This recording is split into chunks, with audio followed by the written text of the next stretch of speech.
everyone. Well, Meta and the FTC are going at it. NVIDIA might be building chips in the USA. Will pigs fly? You're watching Techstrong Gang.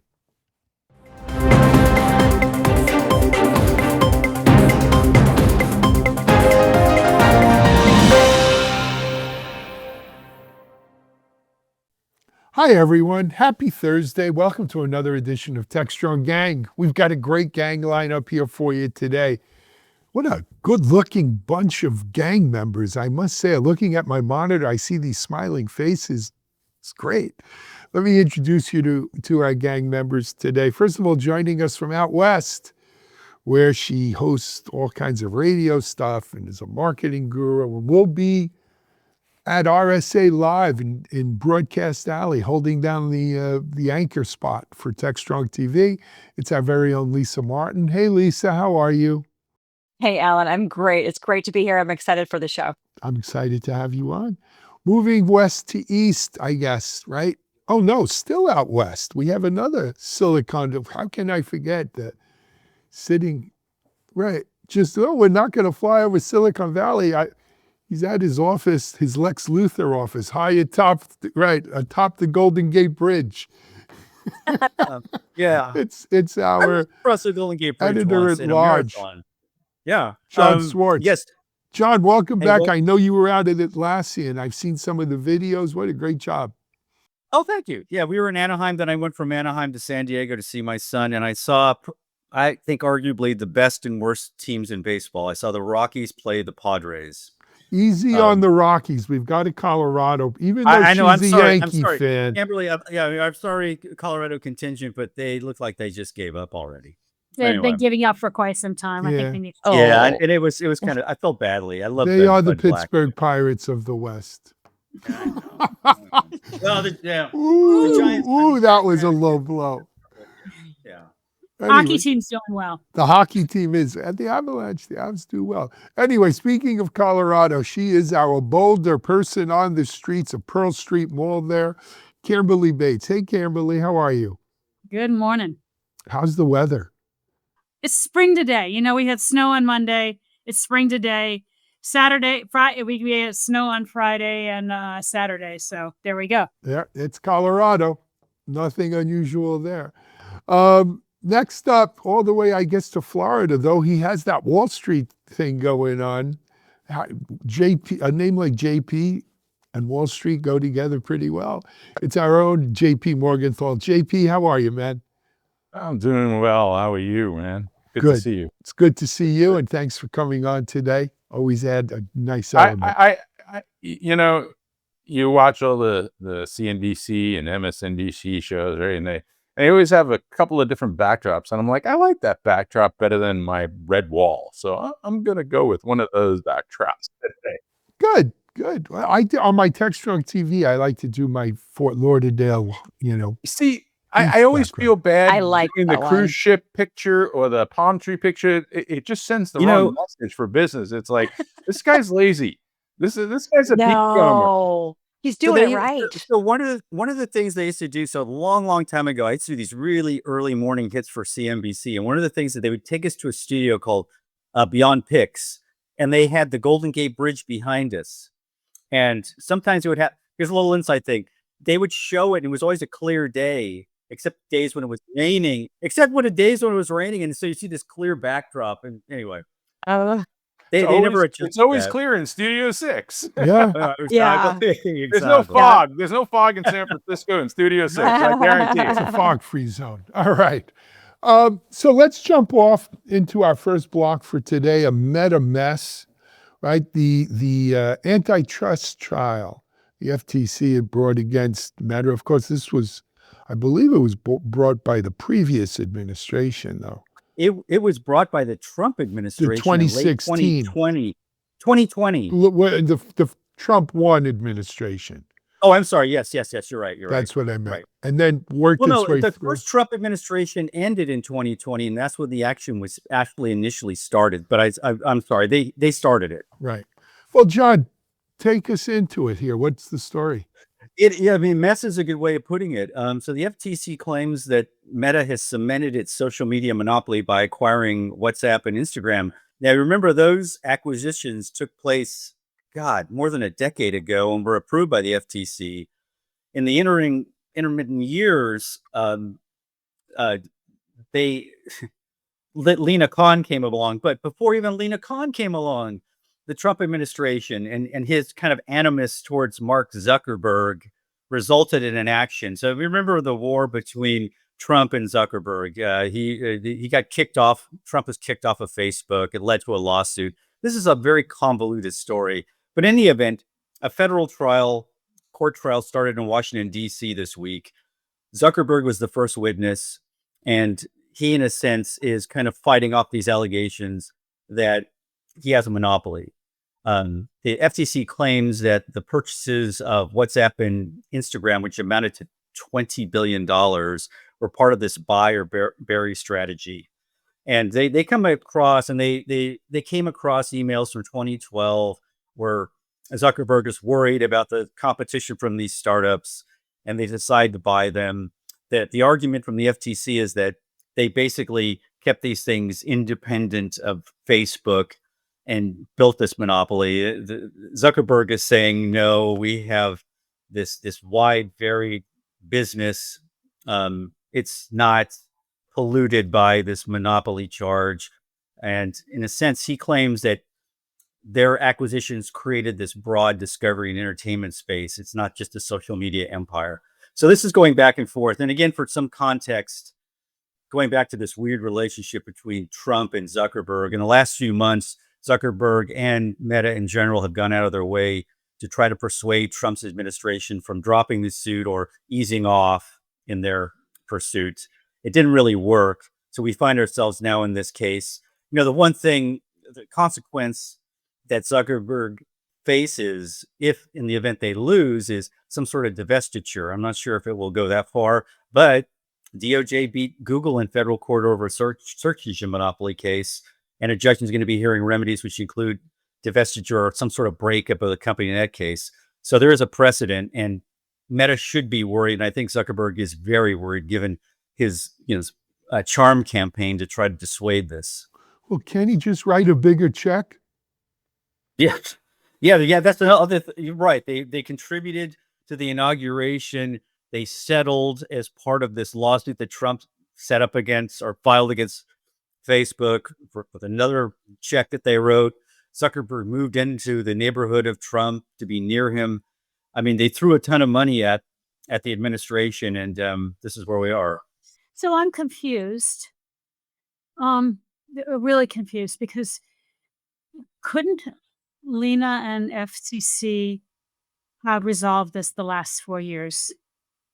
I mean, this is like you're saying right now, yes, we just had a new administration that came in, whatever the name is. The old administration had oversight of this entire process to bring it to trial. No, I think Lena would pursue this. I think the Biden administration was, anti-monopoly warriors. They agree with it. It's not this thing. It's not a Trump versus Zuckerberg kind of thing. No, well, so That's how it started. That's how it started. It started there, but it's still Lena. Lena and the Khan. FCC have pursued this to. Well, Lena Khan did pursue it. She spent the better part of a couple of years pursuing not only this action, but multiple actions, including the Google action that the Department of Justice did.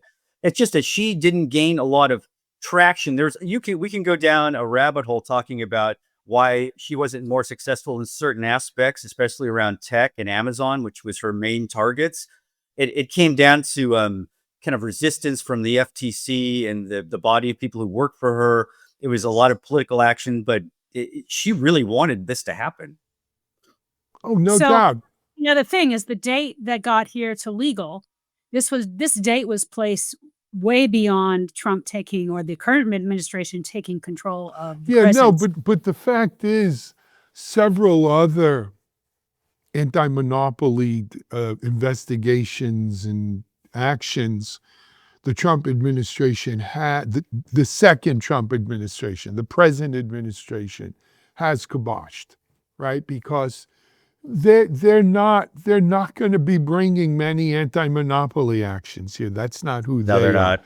Where the Biden administration certainly was a anti-monopoly warriors, Lena Khan specifically. So this is more in her speed. But when you look at the genesis of this, it was a Zuckerberg-Trump thing with all those lawsuits involved. It's Yeah.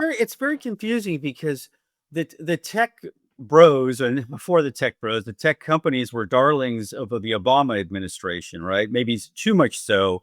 They got too powerful, and then Trump ran into resistance from these companies when he was running or when he was president, which led originally to this 2019. It was June 2019 when the Trump administration announced they were looking into 4 companies: Amazon, Meta, Google, and I Probably believe Twitter.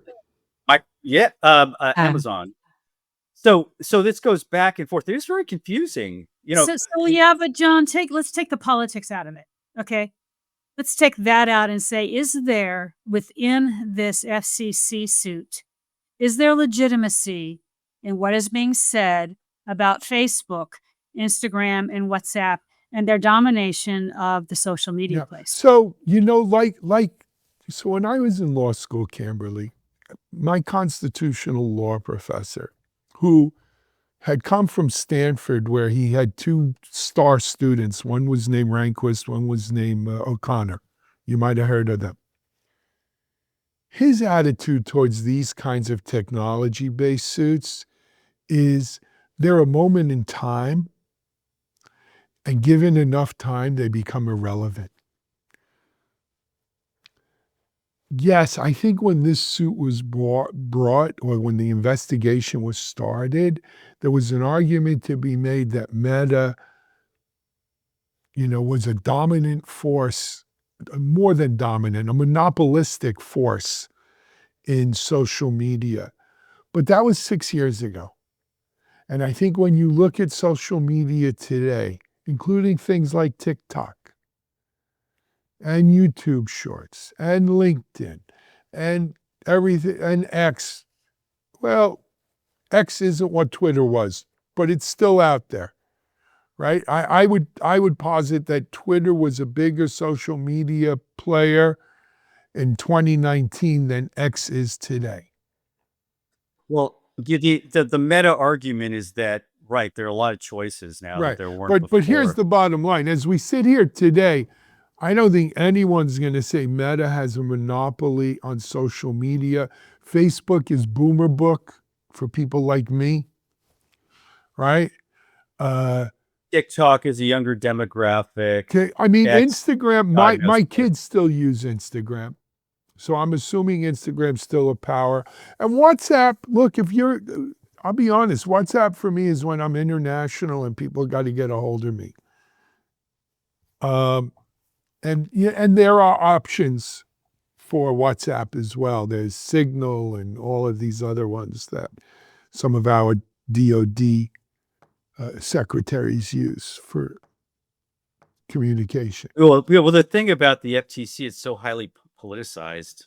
That's just the way it's been approached. Again, taking the politics out of it, from a pure lawsuit legal, I don't see how this wins. Like, I don't see how as we sit here today, I don't see Meta being a monopoly. Now, but law's a funny thing. They may say that at the time this was done in 2019, Meta was a monopoly, and should we punish them, or should there be some sort of retribution, compensation because of what happened then, even though, as it often does, the market has taken care of this itself. And that's going to be a legal question for a judge to decide. Do you say that as of 2019 they were a monopoly and therefore this is the penalty? Or do you say, hey, as we sit here today, the market has rectified the situation? Who's the injured party here? That's what needs. If that's the case, who's the injured party? Right, the party that was. If there's a party that had their business limited or hindered based upon the fact that Facebook had such a dominance in the marketplace. That organization has the ability to then sue. They could sue, right? Once They could once sue, once Meta right. is labeled a That's right. monopolist. That's where this would go, is it would open up the door for lawsuits. So for who are we businesses that talking could about? What claim- was it? My page? What's Oh, MySpace. MySpace? And They also, did a like, good job. They Snapchat. did a good job of killing themselves off, but Yes, They did. Ye- did. Yellow, actually, Ello would be one of the ones that I think. yes, Yelp was one that was highly vocal too about what was happening Yeah. in a weird way. Yeah. Interesting. there are- But John, to your point, sorry, the narrative perspective, and I look at this through the marketing lens, they're saying that, as we said a minute ago, hey, Facebook's saying there's plenty of competition with TikTok for sure. We know TikTok's key demographics. We know the influence in the election, YouTube, X, Snapchat, and others. So Facebook is very clearly saying, hey, this isn't just a friends platform. This is this platform for entertainment and discovery. And of course, the demographics vary based on platform, but they're clearly holding firm to that point of there's plenty of competition out there. We are not a monopoly. And that okay, so the injured party would be a direct competitor of the social media. Is there an injured party all within the advertisers because of a domination? So if you look at saying, okay, Google, the cost of the advertising, there's a semi price fixing or whatever because of their ownership of that market and being able to hold that. There are all kinds of things, but those are sort of secondary suits, right? The FTC represents the people, theoretically, the government. Yeah, the DOJ, on a side note, is going to be going after Google on the online advertising side after they reach a settlement or a remedy. They're for the never search. gonna. This stuff's never gonna see the light of day. guys. I know. It's not. I agree with you. Not under this administration. I agree. We're not doing that. Anyway, let's take a break. Let's come back and talk about some good news. NVIDIA USA says they're making chips here. I don't know. You're watching Techstrong Gang. Discover Techstrong Group, the epicenter of tech innovation. We're your go-to for reaching IT leaders and practitioners worldwide. Our secret?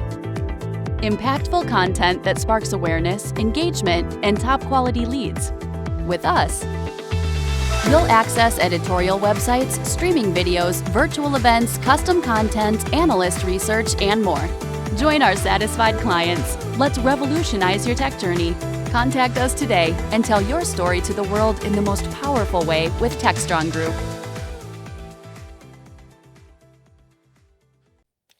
So, another article up on Techstrong IT, our newest site for infrastructure, semiconductors, and all that good stuff, we have a report that NVIDIA is embracing U.S. chip production. I don't know, I've heard this song before. Is this an empty hug, JP, or will they really be making chips here in the United States of America? Well, they're certainly jumping on the bandwagon and the opportunity. We're talking about an organization that was riding high as the king in a $1 trillion market has taken a brutal beating based upon the effect of the geopolitical factors that are driving the impact of where they're sourcing their chips from. So from a shareholder perspective, from a future perspective, it's a good play. It's an easy thing to say. Will they break ground, or are they putting forth an opportunity to, wait out this administration and then see how things go? So I can put the message out there, and they talked about 3 factories in Texas. Here's the thing that so the first thing I did when I heard this was to go and identify the top 5 areas where we source silicon for fabrication, right? And Japan, 60% of global capacity comes out of Japan.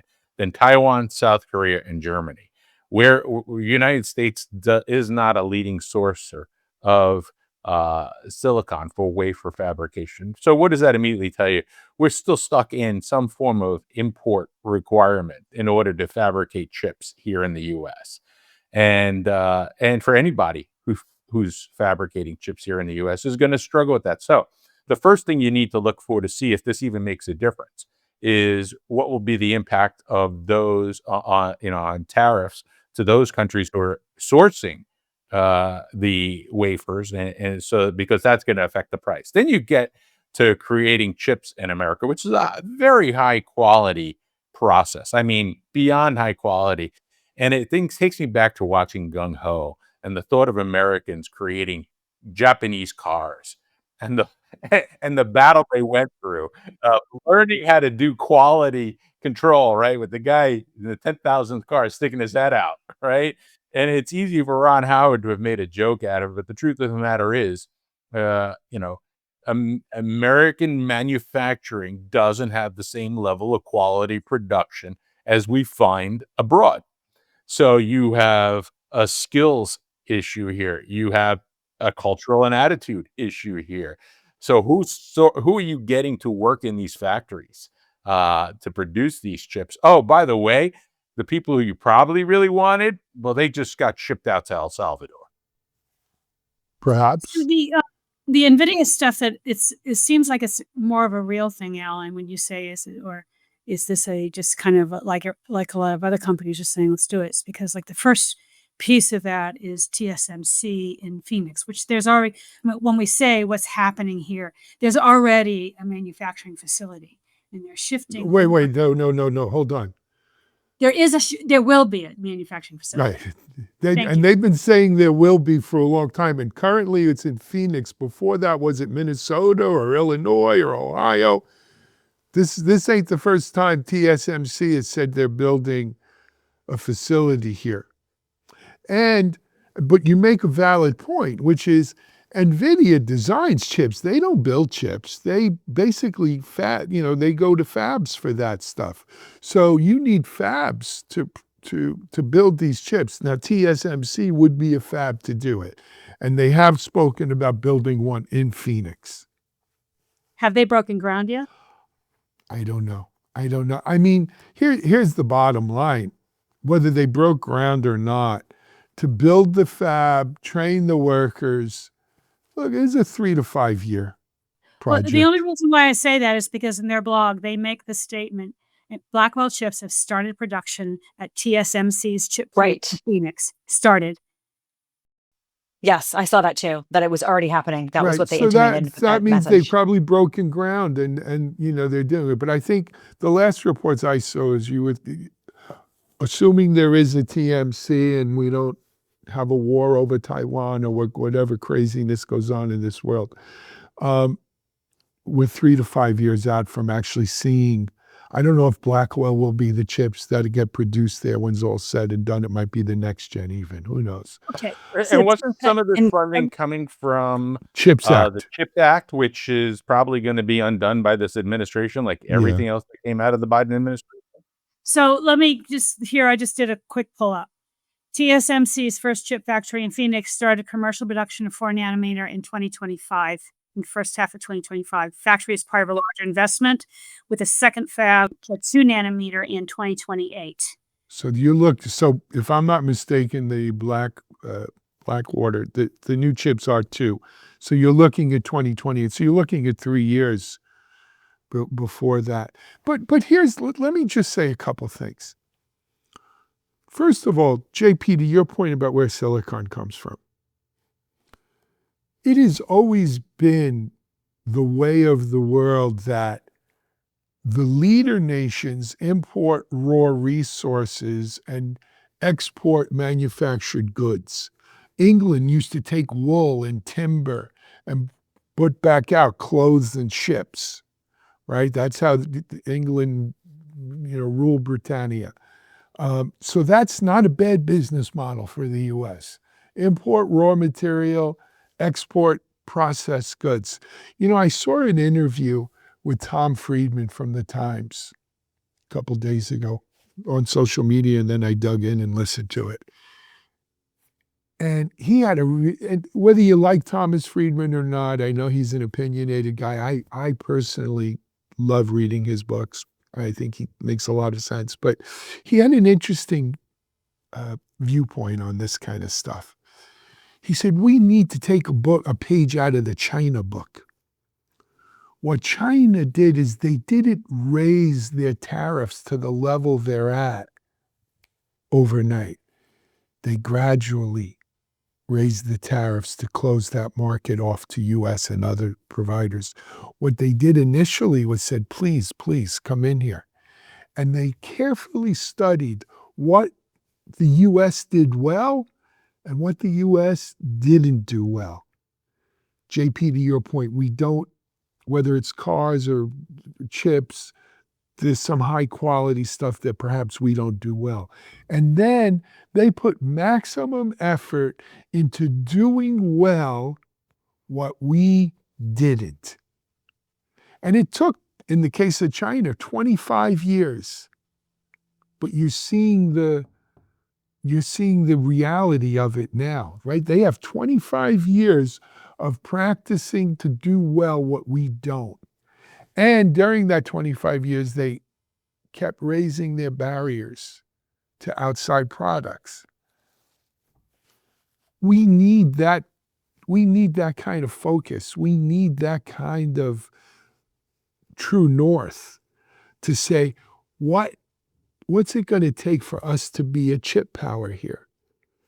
Do we have to import the island of Taiwan? I don't know what we have to do, but we need to have, it's not a 6 month, it's not a 2028, it may be 10, 20 years, but we need to study what they don't do well that we can do well, that we can put maximum effort into learning to do well.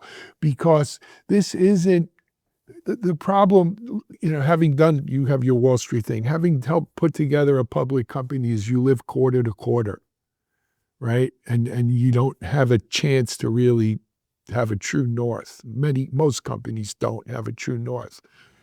We need as a country a true north with a real plan, and I know it sounds socialistic to say 5-year plan, 10-year plan, but we need a true north plan that transcends administrations, that transcends politics of who we want to be in this world, because this battle for supremacy, and I don't necessarily mean a war with guns, but this battle for supremacy, for the world economy and prosperity, is not something that's going to be won every 4 years.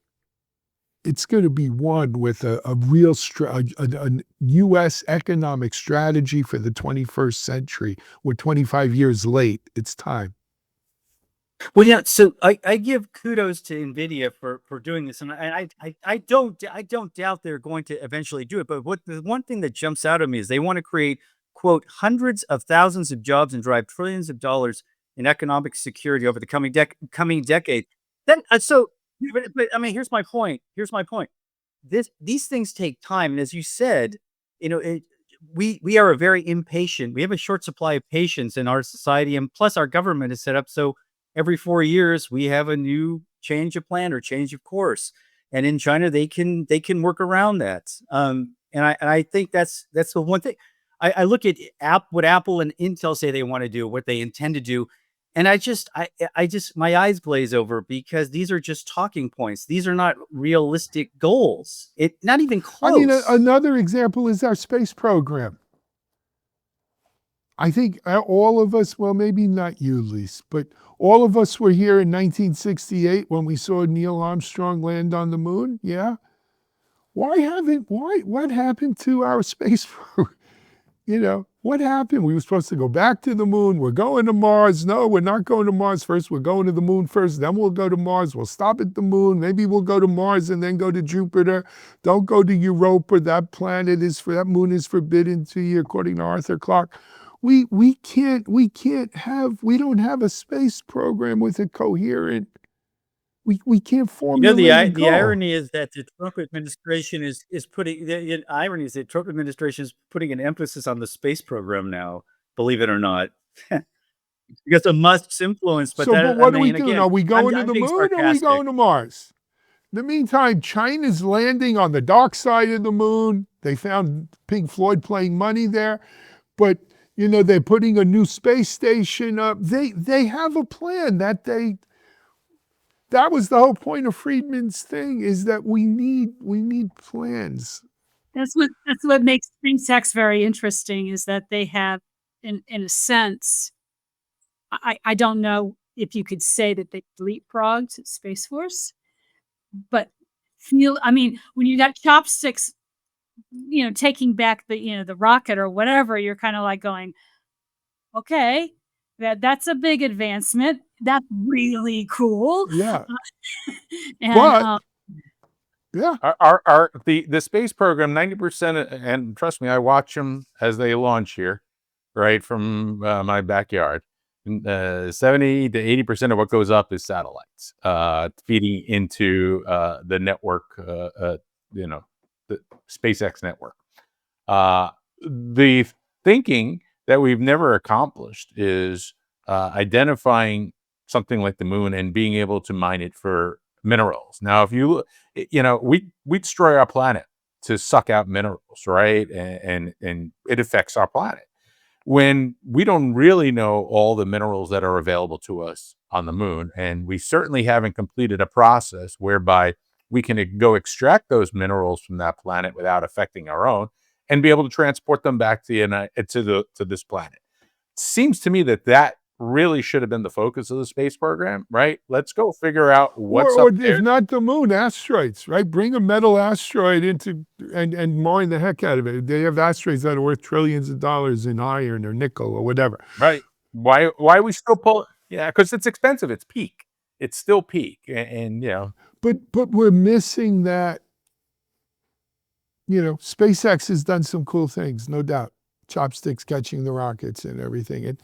And at least Elon Musk, and I'm no Elon Musk fan if you know me on here, at least he has a goal of getting to Mars. That's his thing. They want to get to Mars. I used to work for the space program, and I can tell you I did space shuttle projects with biology back in the 20-something years ago.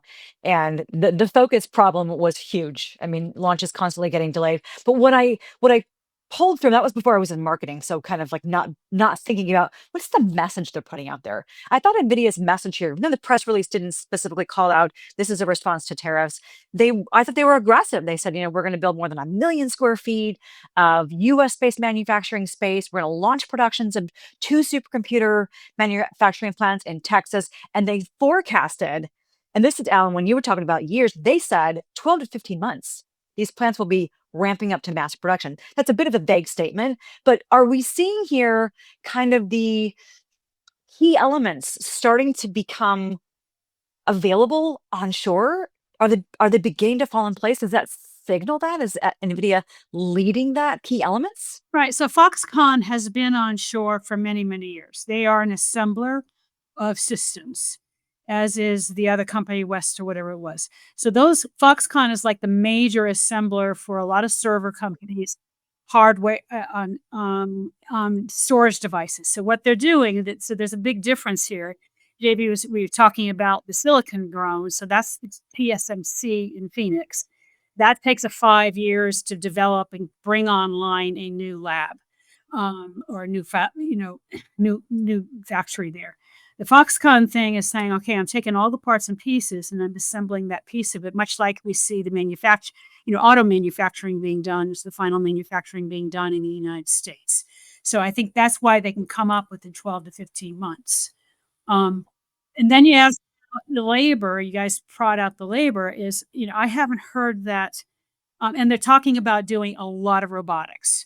So they're going to use the AI capability to really implement those factories and bring that up to speed. So we're going to see similar factories, I think, as I read it, as we probably see with what Tesla has done, and kind of similar kind of job descriptions, if you will, from a Tesla standpoint. But this is not like it's brand new, breaking ground. No.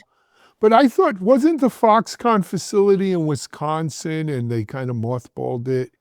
There's a bunch of Foxconn, because if I go down a bunch of the data storage companies, one of them, they're using Foxconn to put their stuff together. Perhaps. Let's hope so.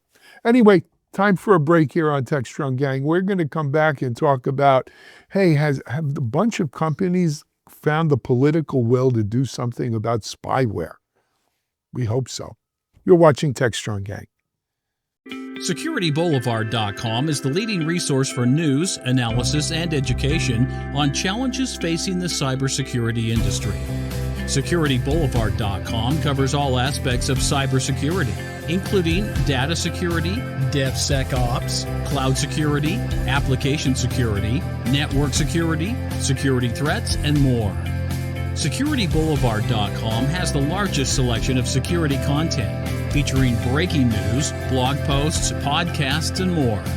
Visit www.securityboulevard.com to learn more. SecurityBoulevard.com, home of Security Bloggers Network.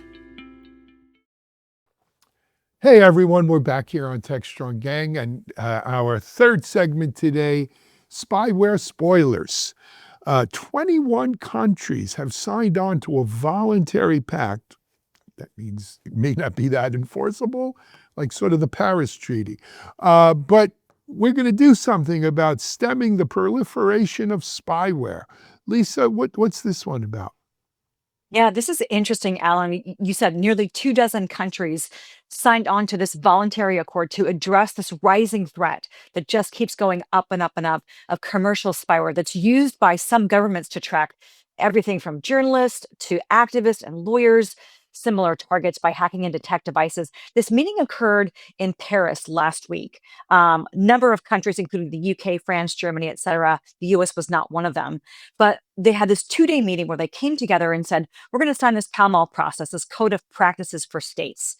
And it was launched in England and France last year in 2024, with the objective of really looking at concerns for national security, as well as respect for human rights, fundamental freedoms, international peace, and a much more secure cyberspace. So what I kind of took out of this, even though it isn't legally binding, the US is not a signatory. The US did try to do similar things back in 2023, but is this a big step in the right direction? It lays out expectations for addressing the growing use of these intrusive tools that are used to do harm. And also, could this lay out a framework by which then legal action could fall into place? I think one of the challenges they had, now 21 countries, is convincing other nations who might be active users of spyware to signing on, because the dangers are real. The data show that as many as 100 countries are using spyware. Google has data that demonstrates that as well. But is this a step in the right direction to come together internationally to start dialing down this cyberspace insecurity issues? Yeah, this is a real problem. If I'm not mistaken, the reason why the UK is sort of a leading role on this, and you mentioned the journalist angle of it, is there was a very high-profile case in the UK where spyware was used to spy on some journalists about what they were doing, and an amount, and the UK has different libel laws and so forth than we do. And there was some serious, both criminal and civil investigations and trials and tribulations over, I want to say it was one of the Murdoch newspapers there. Was it the Sun? I forget which one right now. But there was spyware used. And the edit, I mean, people lost their jobs over it and were disgraced and everything else. It was a mess. Look, I'm all for it, but if the U.S. isn't a signatory to it, China's not, Russia's not. I doubt Israel is. Great points. North Korea, Iran, the usual Iran, axis of evil. Yeah. They were not on the list. So I took a quick glance at it. One of the only thing that I saw, that very quick glance this morning, on the letter it was a 10-page document that was put out. So I didn't do it in detail. A lot of it seemed like the very kind of soft commitments, but the major piece in there was the a ship that was selling spyware to other nations. So part of it is putting some laws around who you can sell to, who you're going to sell your software to that's produced in your country. So similar to what we're seeing with NVIDIA selling to China, it's like the government is saying no, you can't do that. So limiting who can get a hold of some of these things. I don't think that this spyware is. I don't know. Spyware doesn't seem to be like that's going to be that super advanced technology to develop. So I'm it's sure pretty cool because Is one it? version of it, Camberley, is the Israeli company who has the software that'll let you get into an iPhone, and that's something the U.S. has used, and it's been controversial, right? Do you have the ability, because you don't, they don't wait for a warrant, so to speak. They just, and that might be something that this is keyed against, because I thought, at least I think under the Biden administration, there was some sort of, and that might be what you're referring to, Lisa, back in 23, there was some sort of agreement over who you're going to use this, who can use that software, because theoretically, if you're a journalist or some other protected class or just a citizen, right? I think we still have a Constitution amendment about illegal search and seizure. I hope. And that's your property. And and if you've encrypted your phone, they cannot force you to unencrypt it, to give them the password. And, using that software, they don't really need your permission. They just do it. And that was the whole genesis of that. That was the 2023 story. Again, Israel's not a signatory to this, so I don't know how much teeth this has. It's, as they say in Las Vegas, it's a fine beginning, but I don't think it does anything at this point. But we can hope. We can hope.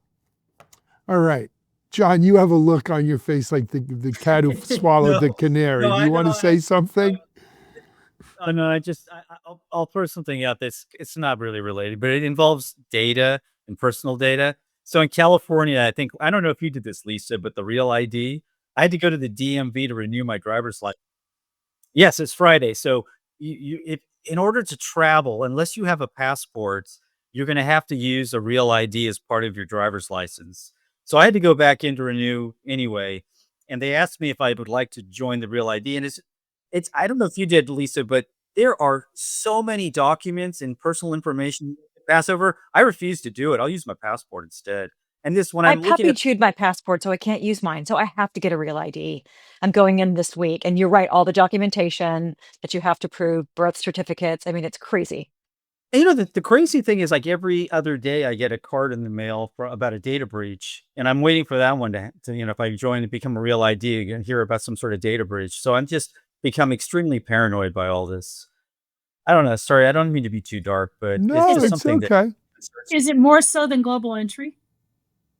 Well, global More entry, so what? Are they asking more questions about you than a global entry would do? well, Because global entry, you have to do an in-person interview. Yeah, yeah. which you have to do for the real ID. So we don't Um, have this in Florida. Our driver's license is a Real ID. Right. Yeah. okay. Well, I almost think of this as a monetization play. Plus, there was lots of it's a total shakedown, I think. But also the other thing that was weird to me, sorry, Lisa, is Larry Ellison for years has been pushing for something like this, and there was always pushback.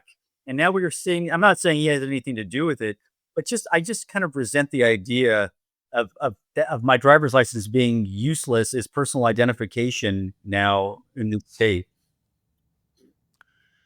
Anyway, I got it off my chest. Sorry.